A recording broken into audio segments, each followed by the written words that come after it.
Olá, hoje neste vídeo vamos falar um pouquinho sobre os médiuns, sobre como a doutrina espírita classifica os médiuns.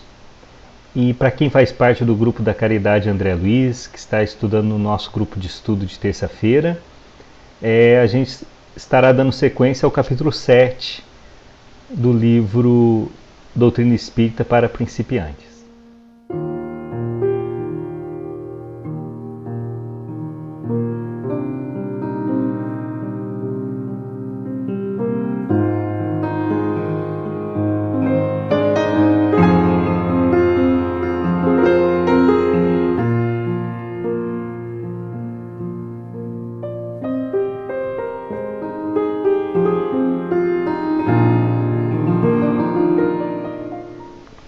Então, carinhosamente, a gente já começa o estudo com uma imagem do nosso querido Chico Xavier, o maior médium do Brasil, a quem Divaldo referencia como, depois de Jesus e Francisco de Assis, o maior médium que o planeta teve conhecimento. O que vale destacar sobre mediunidade, sobre médiums, sobre esse assunto, é que mesmo que a gente tivesse condições de ter o conhecimento de toda a literatura que trata esse assunto, a gente tinha que ter humildade em perceber que ainda estamos iniciando no descobrimento dessa faculdade. Então a gente tem que estar muito atento sempre a esse tema. No nosso caso, no caso da doutrina espírita, como que ela entende os médiuns? Que os médiuns podem ser divididos em duas grandes categorias: os médiuns de efeitos físicos e médiuns de efeitos intelectuais. Os médiuns de efeitos físicos são os que têm o poder de provocar efeitos materiais ou manifestações ostensivas. Seus trabalhos têm a finalidade de chamar a atenção dos incrédulos a respeito da existência dos espíritos e do mundo invisível. Os médiuns curadores são classificados como médiuns de efeitos físicos. E quando a doutrina espírita foi codificada por Allan Kardec, o que chamou a atenção, porque na época Allan Kardec era cético, não tinha muito interesse, não acreditava muito nessas manifestações, mas o que chamou a atenção para ele ir analisar, estudar, após receber vários convites, foram as manifestações de médiuns de efeitos físicos, nas chamadas mesas girantes na época. Porque no passado essas manifestações ocorriam em maior quantidade. Então aqui a gente tem algumas imagens de espíritos materializados ao lado de Chico Xavier, por exemplo, e a gente pesquisar no Google, a gente vai identificar várias imagens, várias fotos, vai encontrar várias fotos. Tem vários livros a respeito desse assunto, que é um assunto muito interessante. E aqui eu separei uma imagem muito especial. Essa foto aqui é a figura de Emmanuel, que se materializou numa reunião de materialização lá em Pedro Leopoldo. Olha que maravilha. Então o que acontece? Os espíritos utilizam uma substância chamada ectoplasma, que extraem do médium pelos orifícios do corpo para poderem apresentar-se. Então, as mesas girantes, e aí o Kardec comenta isso com muita clareza, não eram as mesas que falavam, não eram as mesas que se manifestavam, eram os espíritos utilizando dessa substância dos médiuns para produzir efeitos na matéria. Então o que seria ectoplasma? É uma substância de origem psíquica que emana do corpo do médium. Por meio dessa substância, os espíritos operam no mundo material. Sem ela, não há mecanismos para entrelaçar os planos. Aqui também a gente identifica os médiuns curadores, como o caso do espírito de Dr. Fritz, que se manifestou através de vários médiuns para fazer as suas cirurgias espirituais, e entre outras experiências. Vale a pena estudar esse tema, vale a pena estudar esse assunto, um assunto muito bacana, que prova que a vida espiritual é real.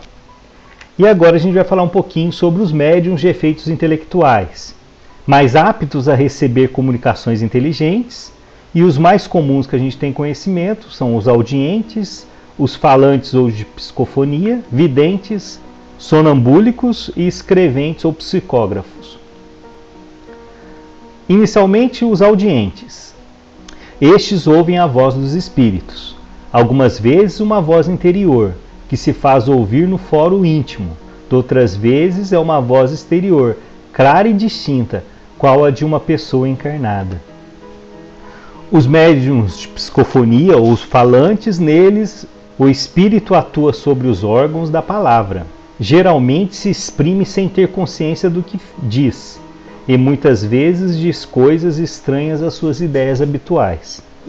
Na mediunidade intuitiva, o médium expõe com suas próprias palavras o que a espiritualidade quer revelar.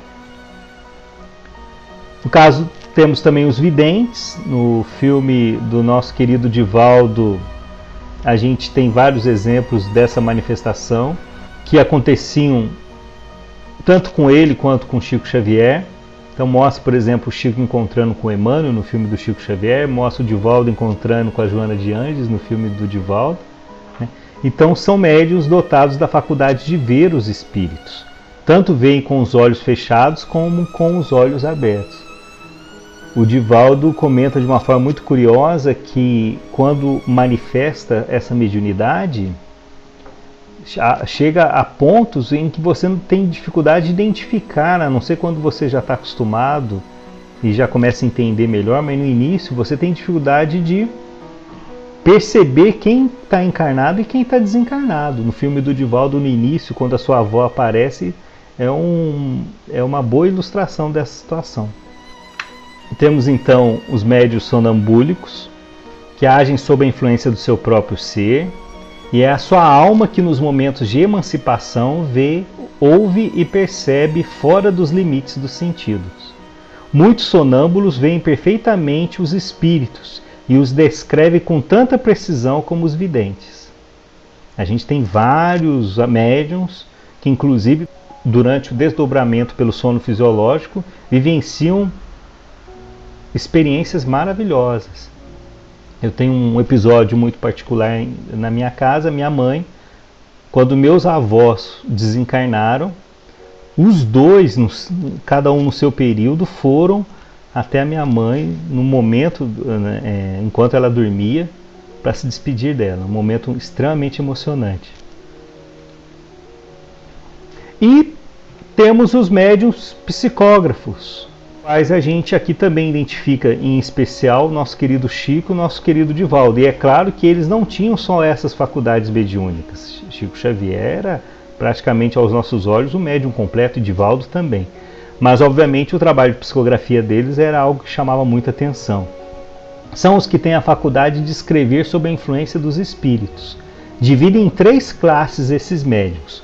Os mecânicos, que não têm consciência do que escrevem. Os semimecânicos sentem uma impulsão na sua mão, mas têm consciência do que escrevem. E tem os intuitivos, que agem como um intérprete dos espíritos. Precisam compreender o pensamento deles para transmitir a mensagem.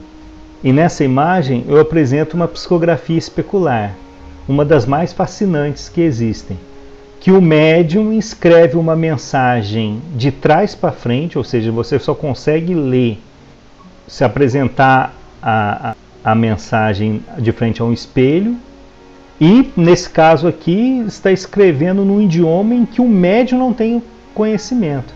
Então, essa mensagem aqui, que está em inglês, é uma mensagem que o Chico Xavier recebeu de Emmanuel na sede da União Espírita Mineira em 4 de abril de 1937. E a gente tem também no livro do Luiz Rivas uma mensagem do Divaldo, especular também, que ele recebeu num congresso lá em Paris, de Leon Denis, escrevendo em francês, e Leon Denis ressaltando o maravilhoso trabalho de Allan Kardec. Outro assunto de extrema importância nesse mundo da mediunidade, dos médiuns, é a transcomunicação instrumental, que é o termo criado pelo professor Ernest Senkovsky, esse professor que está aqui, para designar a comunicação com os espíritos através do uso de aparelhos eletrônicos. A gente tem um parapsicólogo espírita, o Clóvis Nunes, que fez um trabalho fantástico com transcomunicação instrumental. Inclusive, tem uma entrevista que ele dá para o Fantástico, muito bacana para a gente assistir. Ele meio que debate com o Padre Quevedo sobre a transcomunicação instrumental, deve estar presente no YouTube. Vale a pena a gente assistir. E é a forma como os espíritos utilizam dos meios de comunicação para tornar audíveis, visíveis às pessoas através dos aparelhos. Em 1927, olha que interessante, Thomas Edison, o famoso Thomas Edison, declarou estar investigando um aparelho que lhe permitisse estabelecer contato com outro mundo. Só em 1959 se obtiveram os primeiros resultados, quando Friedrich Jürgenson gravou acidentalmente as primeiras vozes. Diversos pesquisadores passaram a estudar os fenômenos, como o professor Konstantin Raudive, que conseguiu gravar mais de 72 mil frases de espíritos. O professor Konstantin Raudive é o professor da foto que a gente apresenta aqui nesse slide.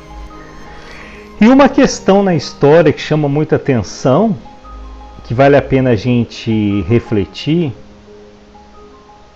e é um questionamento que muitos companheiros trazem para a casa espírita, é sobre a proibição de Moisés.